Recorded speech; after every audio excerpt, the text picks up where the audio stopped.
नमस्कार दोस्तों, दूरदृष्टि आईएएस में आपका स्वागत है।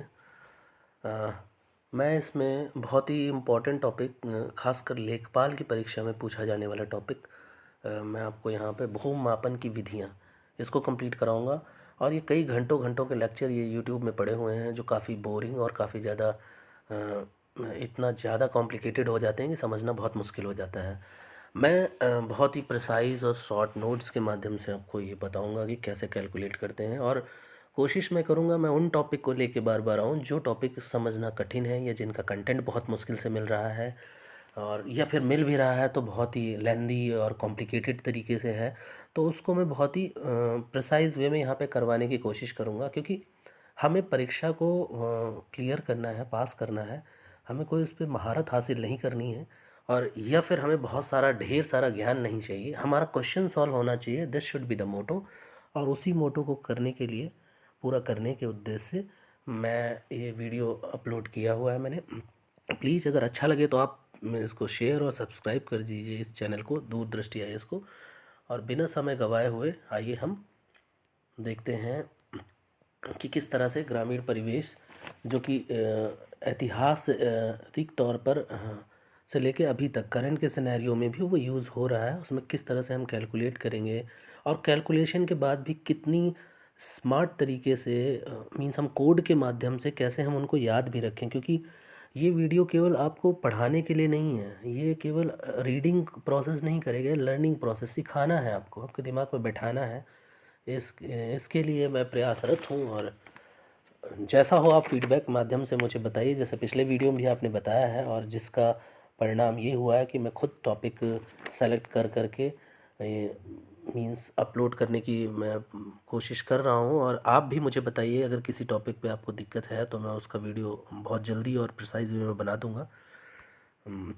आ जाते हैं तो ग्रामीण परिवेश, थोड़ा सा मैं इसके बारे में डिटेल करना चाहूँगा कि ये जो था, ये जो इसका इतिहास के बारे में बताना चाहूँगा कि इसमें जो है एक मापन की विधि है। अब मापन की विधि का मतलब ये है कि सिंधु घाटी सभ्यता में भी ये पहले मापा जाता था, लेकिन ये हाथी के दांत का प्रयोग इसमें किया जाता था। और उसके बाद सिकंदर लोधी ने गजे सिकंदरी के नाम से इसको मापन विधि को प्रयोग में लाया मध्यकालीन भारत में, सल्तनत कालीन में। उसके बाद अकबर ने टोडरमल जब्ती व्यवस्था के माध्यम से मापन विधि का प्रयोग किया गया।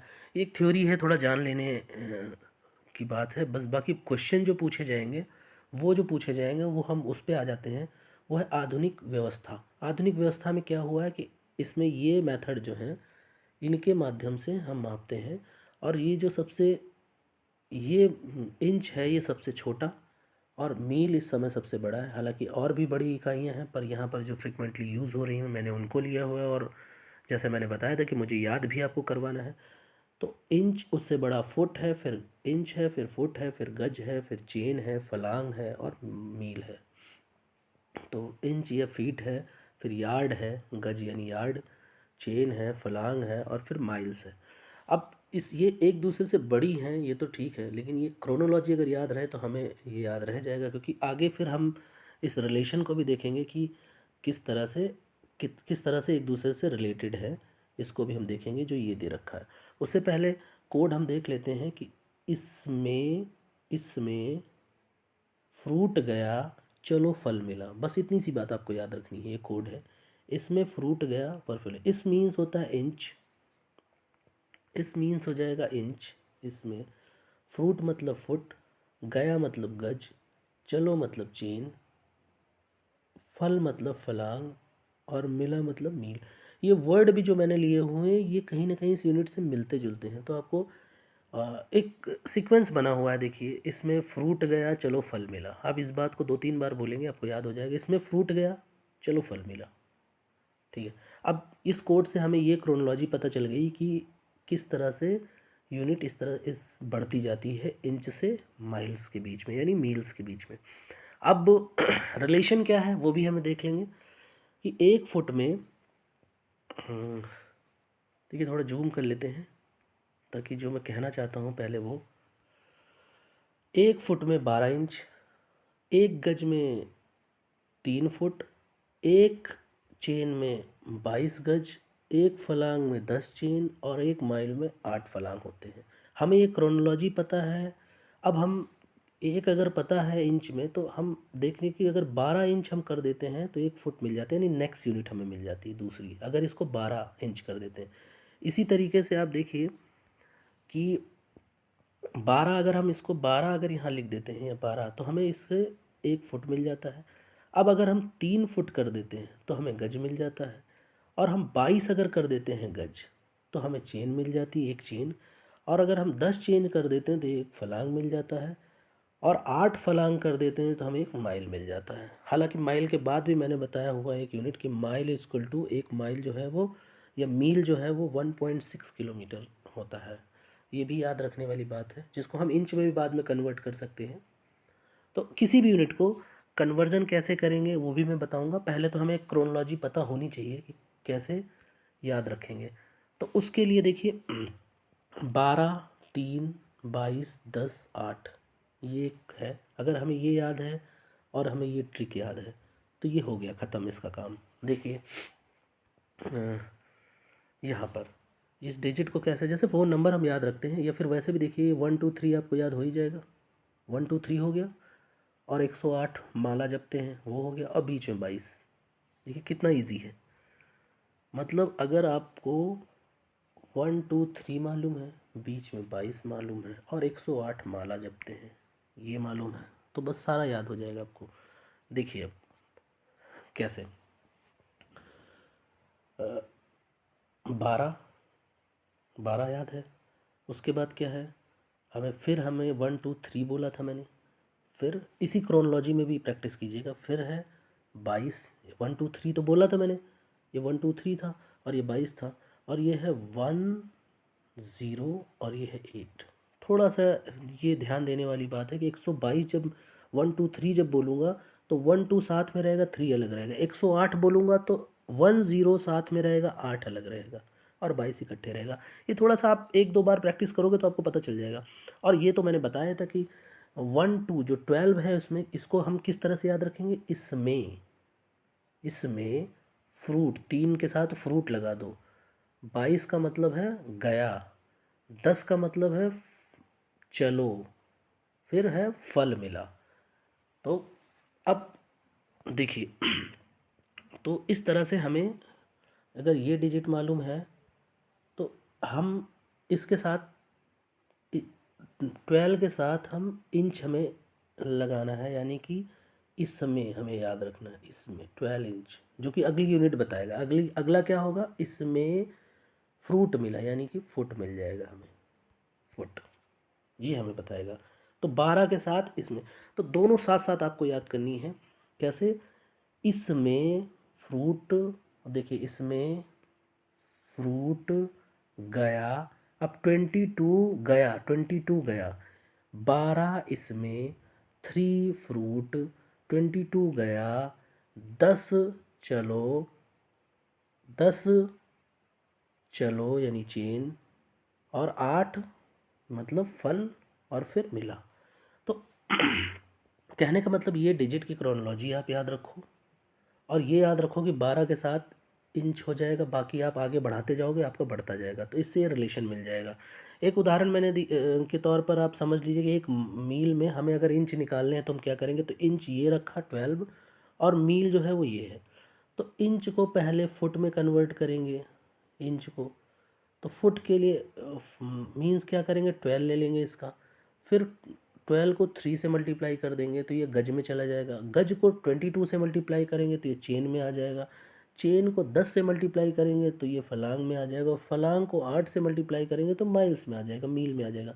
तो आप देखिए, इसीलिए इन सब को मल्टीप्लाई जब करेंगे तो लास्ट में इंच में कन्वर्ट हो जाएगा। और ये इसीलिए एक मील में 63360 63,360 इंच होते हैं। तो इस तरह से आप इसको याद कर सकते हो। अब दूसरी व्यवस्था जो है वो है स्टैंडर्ड यूनिट थी, जिसको कि देखना है कि ये मैट्रिक व्यवस्था की गई थी, और ये कई बार पूछ लिया था। 1958 से ये लागू है, 1958 से लागू की गई है। इसमें मिलीमीटर, उसके बाद उससे बड़ी यूनिट थी सेंटीमीटर, फिर डेसीमीटर, और फिर मीटर जो SI स्टैंडर्ड यूनिट है, और फिर है डेकामीटर,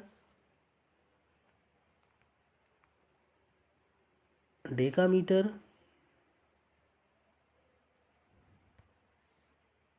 ये देखिए डेकामीटर, हेक्टोमीटर और किलो। किलो आप जानते ही हो। तो इसका भी एक तरह से इसको दूसरे तरीके से हम ये लिख सकते हैं कि देखिए यहाँ पे, यहाँ पर ये देखिए इसमें है कि मिलीमीटर को एक तरह से हम अगर इसको यहाँ पर ये मिलीमीटर है, इसको हम अगर रेफरेंस पॉइंट मान लेते हैं कि मिलीमीटर मल्टीप्लाई बाय 1 होगा, तो अब जैसे भी राइट हैंड साइड में जाते जाएंगे ज़ीरो बढ़ता जाएगा, और लेफ्ट हैंड साइड में यानी कि बाईं तरफ जाते जाएंगे तो माइनस होता जाएगा, ये माइनस होता जाएगा, ये प्लस होता जाएगा। ज़ीरो 10 टू पावर में 10 की घात जो है 10 टू पावर जो है उसमें ये प्लस होता जाएगा, और ये 10 टू पावर में माइनस होता जाएगा, -1 फिर 2 फिर 3 इस तरह से। तो तो अगर हम देखते हैं यहाँ पर, तो मीटर अगर हमें ये देख लेते हैं तो इधर देखिए डेकामीटर, डेका एक ज़ीरो बढ़ा है 10 टू पावर 1, 10 टू पावर 1। उसके बाद hecto 10 to power 2, kilo 10 to power 3, 10 to power 3 हो गया है। तो ये बढ़ता जा रहा है, मैंने बताया तो प्लस की वैल्यू। इसी तरीके से इधर देखिए deci 10 to power -1, 10 to power -1 हो गया है। इसी को हम 1/10 भी कर सकते हैं। सब कुछ लिख दिया है इसमें आप बहुत आसान शब्दों में। उसके बाद 10 टू पावर -2 सेंटीमीटर। अब इसी को हम 1/100 भी बोल सकते हैं, या फिर 10 टू पावर -2 भी बोल सकते हैं, क्योंकि 1 मीटर इक्वल्स टू हो जाता है 100 सेंटीमीटर, ये हमें पता है।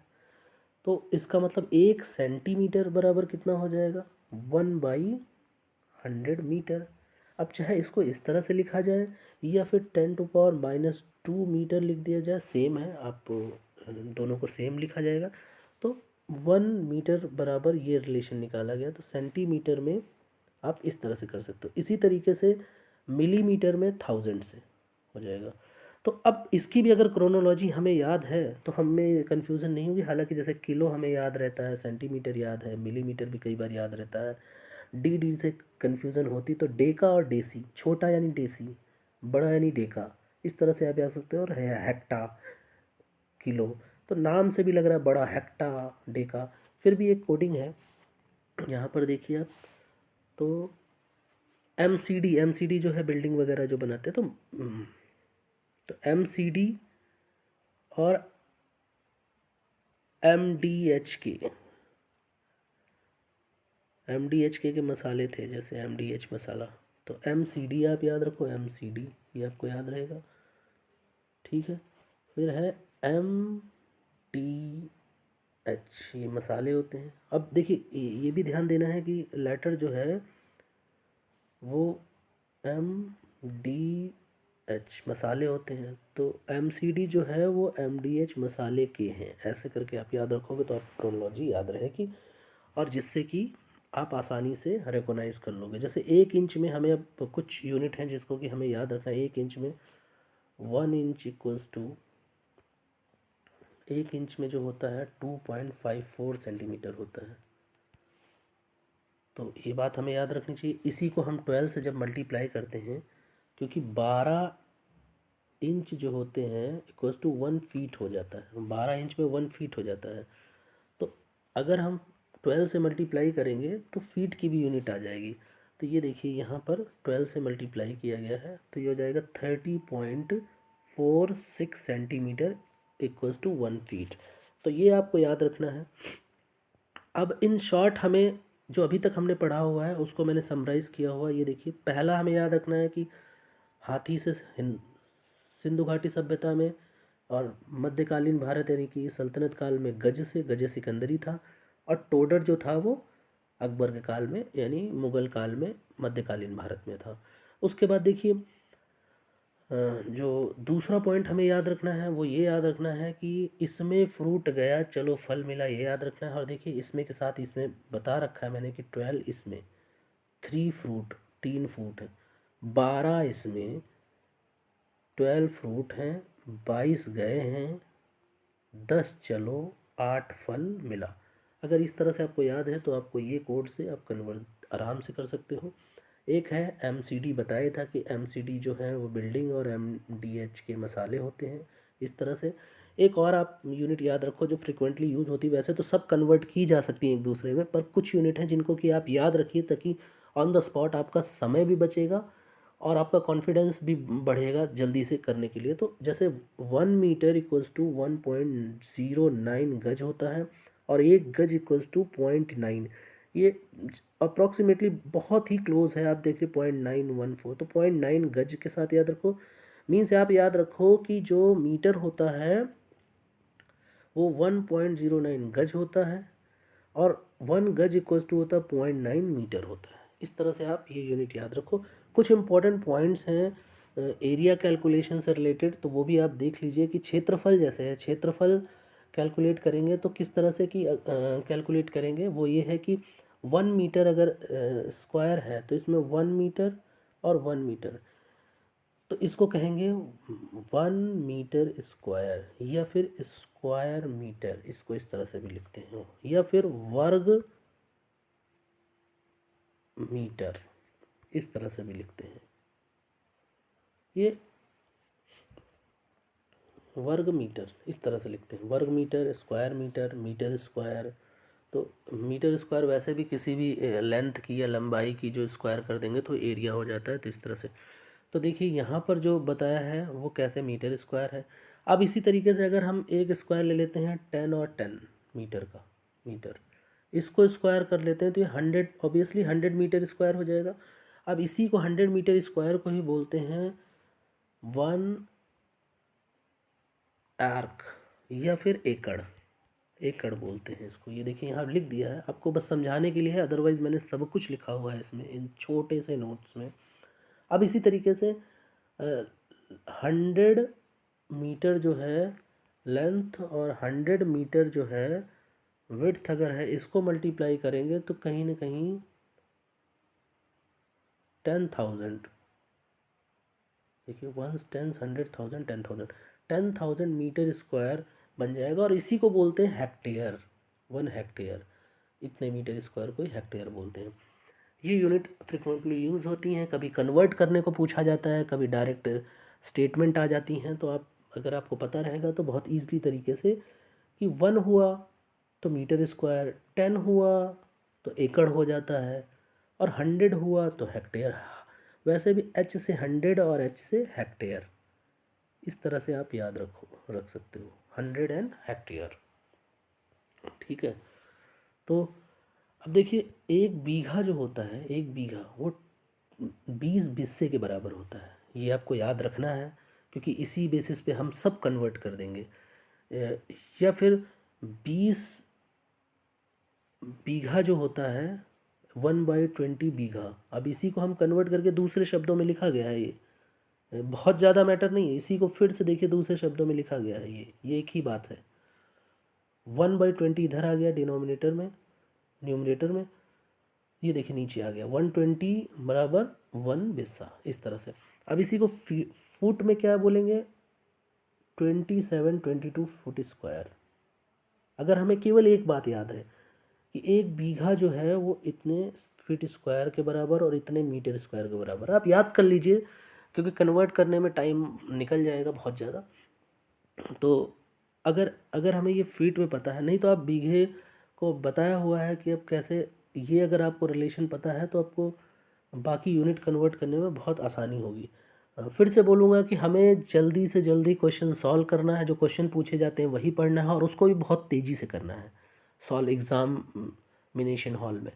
तो बहुत ज़्यादा हमें पंडित बनने की ज़रूरत नहीं है, बहुत ज़्यादा ज्ञानी बनने की ज़रूरत नहीं, PhD करने की ज़रूरत नहीं है, इसलिए शॉर्ट वीडियो आपके पास है।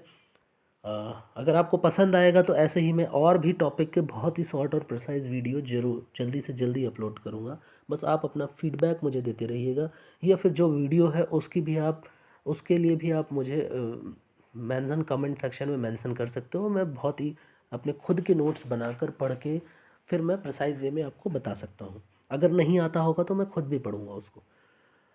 तो ये अगर हमें पता है तो बस 20 से केवल डिवाइड किया गया है इसके लिए, देखिए आप यहाँ 20 से डिवाइड कर देंगे तो केवल हमें ये केवल रिलेशन अगर याद है, ये एक लाइन कि 1 बीघा में 20 बिस्सा होते हैं और 27 22, देखिए 27 22 फीट स्क्वायर होता है और 25 30। कहीं ना कहीं क्रोनोलॉजी भी सारे 2 हैं, केवल एक बीच में 7 है सेकंड नंबर पे। ये 25 30 मीटर स्क्वायर, 25 30 मीटर स्क्वायर ऐसे याद कर लीजिए। अब इसको 20 से डिवाइड कर दोगे आप, इसको केवल 20 से आप डिवाइड कर दोगे, देखिए ये हो जाएगा, इसको मतलब 27 22 फीट स्क्वायर को आप 20 से डिवाइड कर दोगे तो आ जाएगा 1361, जो ये है। इसी तरीके से जो 25 और 30 बता रहा हूँ मीटर स्क्वायर, आपको दो बातें याद रखनी है केवल, एक ये 27 22 और 25 30 मीटर स्क्वायर। अब देखिए जब 25 30 मीटर स्क्वायर की बात आ गई तो उसमें इसको भी हम 20 से डिवाइड कर देंगे। तो जब 20 से डिवाइड करेंगे, ये देखिए ये कट गया और ये हो गया 2 1 जा 2, 2 2 जा 4, 2 6 जा 12 और 0.25, तो 120, देखिए 126.5 मीटर स्क्वायर। तो याद क्या किया, फिर से बताता हूँ, सारी कैलकुलेशन केवल ये हमें याद रखना है ये, और वो भी एक क्रोनोलॉजी है बताया 27 22 और 25 30 मीटर स्क्वायर। बातों में नहीं बोलते 25 30 मीटर स्क्वायर होगा, इस तरह से आप याद रखिए।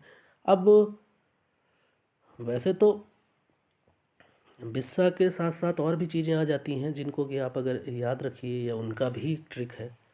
देखिए एक बिस्सा में 1 बीघा में 20 बिस्सा होते हैं, एक बिस्सा में 20 विश्वासी होते हैं, एक विश्वासी में 20 कंचवासी होते हैं और एक कंचवासी में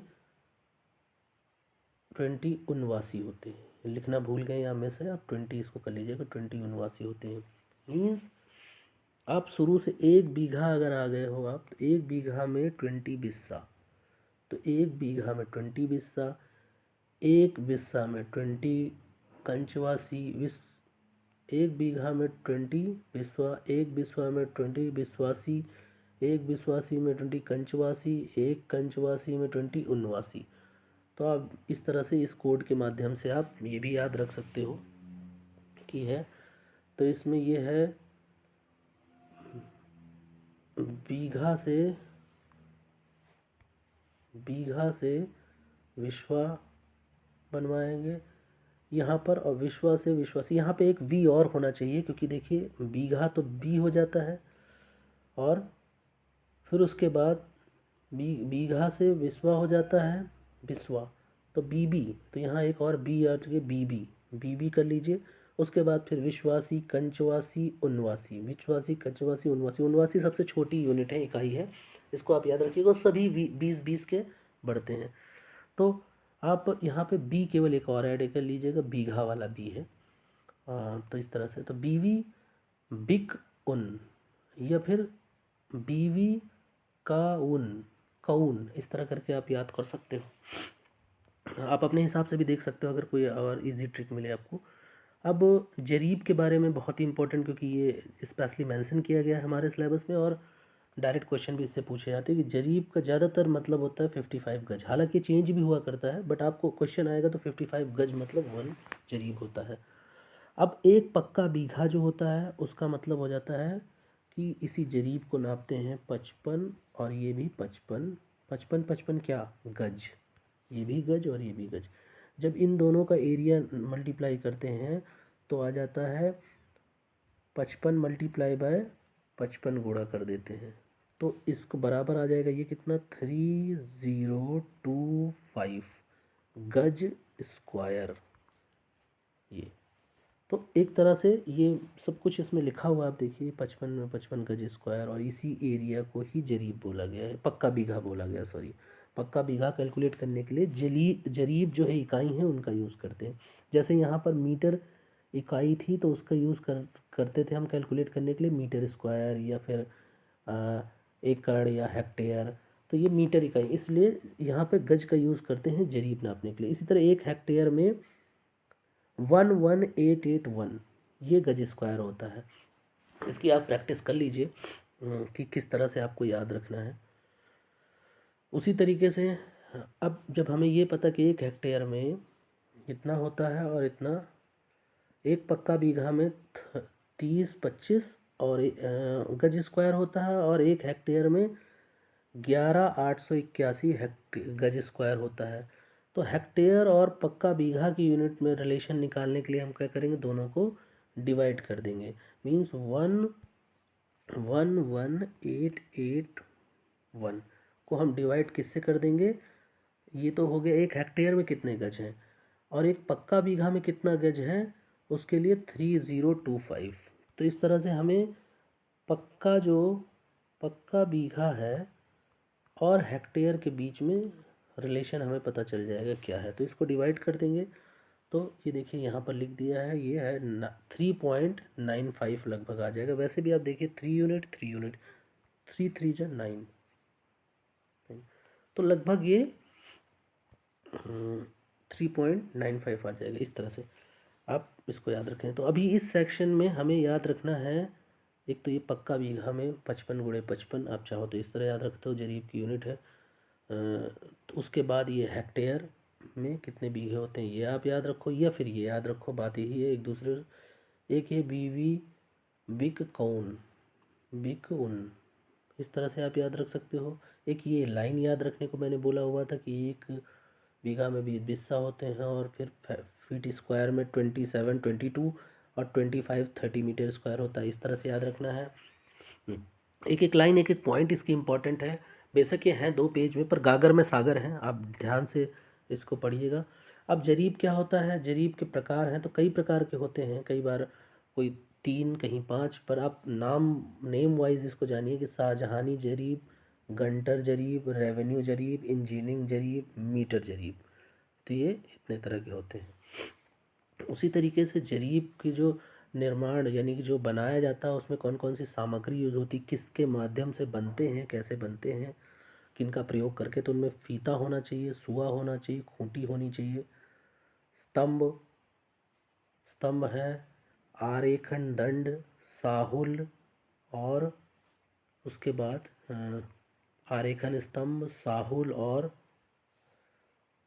लैब गुनिया, साहुल, आरेखन स्तंभ, आरेखन दंड, स्तंभ, खूंटी, सुआ, ये सारी चीज़ें होती। कई बार पूछ लिया था क्वेश्चन में कि इनमें से कौन कौन सा जरीब के निर्माण में सामग्री ये है या नहीं है। अब देखिए दाखिल खारिज क्या होता है, भूमि के कब्जे में परिवर्तन हेतु खतौनी में परिवर्तन प्रक्रिया। खतौनी में जो नाम एड्रेस सारी डिटेल होती है, उनमें जो परिवर्तन करने के लिए क्या होता है, खतौनी में किसी का भूमि के बारे में जिसका है तो उसके बारे में उसकी डिटेल दे रखी, तो उसको परिवर्तन करने के लिए, तो जिसके भूमि कब्जे में होती है जिसके, उसमें परिवर्तन करने के लिए दाखिल खारिज किया जाता है। कि अब कई बार बच्चों के नाम करना है या फिर जो बेची जा रही है उसके नाम करना है, तो नाम को चेंज करने के लिए दाखिल खारिज किया जाता है। इतनी सी बात आपको याद रखनी है। अब उत्तर प्रदेश में चकबंदी जो प्रारंभ हुई थी मुजफ्फरनगर के कैराना तहसील और सुल्तानपुर जिला जो है कि मुसाफिर खाना तहसील में 1954 में, ये यहाँ पर भी बताया है मैंने कि ये 1954 में शुरू हुआ था, तो ये याद रखना आप, सबसे पहले शुरू हुआ 1954 में। अब ये क्वेश्चन इंपॉर्टेंट है, ये बहुत ही इंपॉर्टेंट क्वेश्चन है जो आपको कई बार पूछ सकते हैं इसमें कि कब शुरू हुई थी 1954 में, किस तहसील में शुरू हुई थी, या कैराना कभी दे देंगे, कभी मुसाफिर खाना दे देंगे, कभी ज़िला ही पूछ लेंगे कि सुल्तानपुर या फिर मुजफ्फरनगर, और ये उत्तर प्रदेश के, तो आपको ये याद रखना है। नेक्स्ट है कि चकबंदी समिति में कम से कम और अधिकतम अधिक कितने सदस्य होते हैं, तो कम से कम 5 होते हैं और अधिकतम 11 होते हैं। ये बात आपको याद रखनी है कि कम से कम 5 और मैक्सिमम जो है वो 11 होते हैं। एक कृषि खेत के माध्यम की सर्वोत्तम विधि जरीब खेत है। मतलब अगर किसी खेत को मापना है तो उसमें जरीब विधि सबसे अच्छी मानी गई है कि उसके द्वारा उसको मापन किया जा सकता है। भूमि विक्रय के संबंध में मुद्रांक शुल्क भारतीय स्टैंप अधिनियम 1989 की धारा 13 की धारा 13 में ये दे रखा है, इसकी डिटेल दे रखी, भूमि मापन समय मुद्रांक शुल्क। राजस्व परिषद का जो गठन हुआ था वो 1861 में हुआ, 31 में हुआ था, सॉरी 31 में, 1831 में, 1831 में। यूपी में कुल राजस्व न्यायालय जो हैं वो हैं 2651। तो ये देखिए। उसके बाद है आर.वी. गुप्ता कमेटी की अनुशंसा पे 19, ये जो अंडरलाइन है इन्हीं से क्वेश्चन बने हुए हैं। आर.वी. गुप्ता कमेटी, इसके नीचे अंडरलाइन है, कि अनुशंसा पर 1998 में किसान क्रेडिट कार्ड की योजना शुरू की गई। अक्सर हमें पता रहता है किसान क्रेडिट कार्ड योजना 1998 में शुरू की गई। किस कमेटी की अनुशंसा पे, ये एडिशनल है, कम लोगों को पता रहता है। तो आर.वी. गुप्ता कमेटी की, आपको ये बात याद रखनी है। ग्रामीण परिवेश से रिलेटेड ये क्वेश्चन बहुत इंपॉर्टेंट है। उसके बाद चकबंदी योजना के संपादन में काश्तकार, जनता, जनप्रतिनिधि, भूमि प्रबंधन समिति, ये सभी उत्तरदायी होते हैं, सभी भागीदार इसमें होते हैं या शामिल होते हैं। ये एक है कि ऑप्शन में इनमें दे दी जाएगा कौन कौन से हैं, तो ये सभी आ जाएंगे इसमें। राजस्व लेखपाल जिलाधिकारी के अधीन कार्य करता है। मीन्स हमको पता होना चाहिए कि सबसे पहले जो डिस्ट्रिक्ट में सबसे बड़ा जो ऑफिसर होता है राजस्व लेखपाल के सबसे ऊपर जो इकाई होती है वो होती है डीएम, फिर होती है एसडीएम, सब डिविजनल मजिस्ट्रेट बोलते हैं इसको।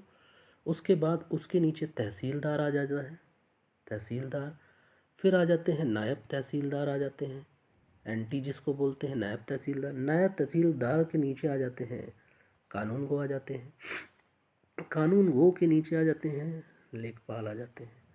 तो आप देखिए सबसे नीचे लेखपाल जो इकाई होती है और सबसे ऊपर जो होती है वो डीएम होती है किसी भी जिले में राजस्व से रिलेटेड। अब भूमि सुधार के अंतर्गत क्या क्या चीज़ें होती थी? एक चकबंदी होती है, चकबंदी, सहकारी खेती और काश्तकारी सुधार।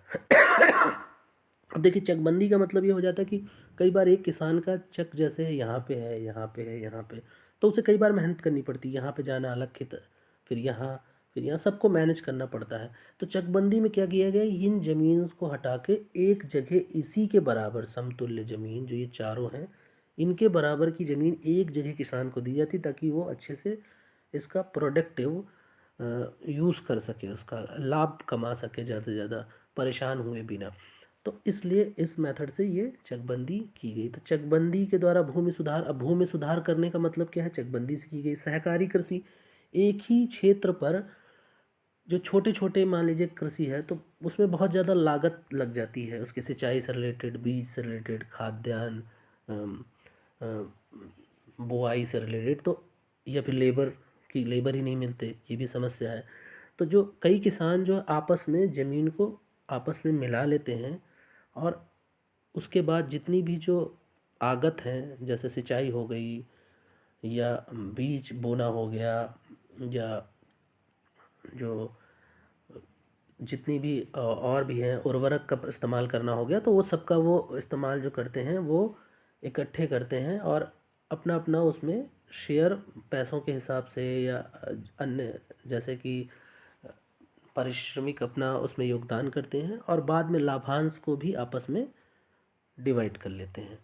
तो इस तरह से सहकारी कृषि इसको बोलते हैं। इस तरह काश्तकारी सुधार भी बहुत सारे ऐसे थे कि एक ही के नाम ज़्यादा ज़मीन नहीं होनी चाहिए, जो बड़े बड़े थे तो सरकार ने एक लिमिट निकाल दी, तो कि इस लिमिट से ज़्यादा नहीं होनी चाहिए, उर्वरक ज़मीन है तो कितनी होनी चाहिए, उपजाऊ कितनी होनी चाहिए, और बाकी बची हुई ज़मीन को अन्य जो जो भूमिहीन किसान हैं उनको देने की बात करी गई है। तो इस तरह से इस तरह के सुधार किए गए हैं, तो इन्हें काश्तकारी सुधार बोलते हैं। ये भूमि सुधार से अंतर्गत है जिनका मैं डिटेल में और फिर से बहुत ही प्रिसाइज वे में बनाऊंगा अगर आप डिमांड करोगे और अगर आप सपोर्ट करोगे तो। अब 2011 की जनगणना में देखिए एक ही लाइन में बहुत सारी बातें कही गई। ग्रामीण क्षेत्र की परिभाषा, तो ग्रामीण क्षेत्र की परिभाषा है तो हम रिवर्स देखते हैं इसका, शहरी क्षेत्र की परिभाषा देखते हैं। शहरी क्षेत्र की परिभाषा ये होती है कि किसी भी एरिया में 5,000 से ज़्यादा, ये क्वेश्चन एक एक पॉइंट में पूछा जा सकता है, मल्टीपल क्वेश्चन भी पूछे जा सकते हैं। 5,000 से ज़्यादा जनसंख्या हो, जनसंख्या जो घनत्व हो, पॉपुलेशन डेंसिटी, वो 4,000 किलोमीटर स्क्वायर हो। मीन्स 1 किलोमीटर स्क्वायर एरिया में 400 से अधिक लोग रहते हों और 75% जो है जनसंख्या वो नॉन एग्रीकल्चर यानी गैर कृषि क्षेत्र में संलग्न हो। तो ये 3 डेफिनेशन है किसी भी शहर के लिए। आप इसको देखिए। अब इसका रिवर्स कर देंगे तो गांव हो जाएगा, यानी कि 5,000 से कम जनसंख्या होनी चाहिए, 400 जो है किलोमीटर स्क्वायर से कम एरिया होना चाहिए और कृषि क्षेत्र में 2/3 से अधिक जनसंख्या संलग्न होनी चाहिए। तो वो ग्रामीण क्षेत्र की परिभाषा हो जाएगी। तो इस तरह से ये क्वेश्चन पूछ लिया जाता है कि ग्रामीण, कई बार केवल पूछ लिया जाता है जनघनत्व यानी पॉपुलेशन डेंसिटी के कितनी होनी चाहिए, या फिर जनसंख्या कितनी होनी चाहिए, जनघनत्व या जनसंख्या, या फिर सेवा किस तरह की, कितने % सेवा दे रखे हों। तो ये घुमा के क्वेश्चन पूछा जा सकता है, पर सभी का आंसर जो है वो एक लाइन में है जो आपके सामने है कि 5000 से ज़्यादा जो है उसकी जनसंख्या होनी चाहिए, 400 किलोमीटर स्क्वायर से ज़्यादा पॉपुलेशन डेंसिटी और 75 जो है परसेंटेज ऑफ टोटल पॉपुलेशन जो है ग्रेटर देन 75, यानी कि 75% से अधिक जो जनसंख्या है वो जो है वो शहर क्षेत्र है। तो जाहिर सी बात है कि गैर कृषि क्षेत्र में, और ग्रामीण क्षेत्र में है तो कृषि क्षेत्र में संलग्न होनी चाहिए। तो इसी के साथ ये वीडियो समाप्त होता है। मेरे पास बहुत सारा अच्छा प्लान है, बहुत सारे ऐसे टॉपिक हैं जिनको मैं बहुत आसानी से और आपको नोट्स भी प्रोवाइड करते हुए मैं कर सकता हूँ। केवल इन्हीं को देखने के बाद आपको कुछ भी देखने की ज़रूरत नहीं है। आप चाहें तो अदर चैनल पे अदर वीडियोस देख सकते हैं, उसके बाद आपको इसकी अहमियत पता चल जाएगी। तो प्लीज़ आप अपना मुझे सुझाव दीजिए और फीडबैक के साथ सब्सक्राइब और शेयर कीजिए, ताकि मेरा जो है मोटिवेशन बना रहे और मैं और भी ज़्यादा अच्छी वीडियो बनाने के लिए प्रेरित हो सकूं। इसी के साथ धन्यवाद।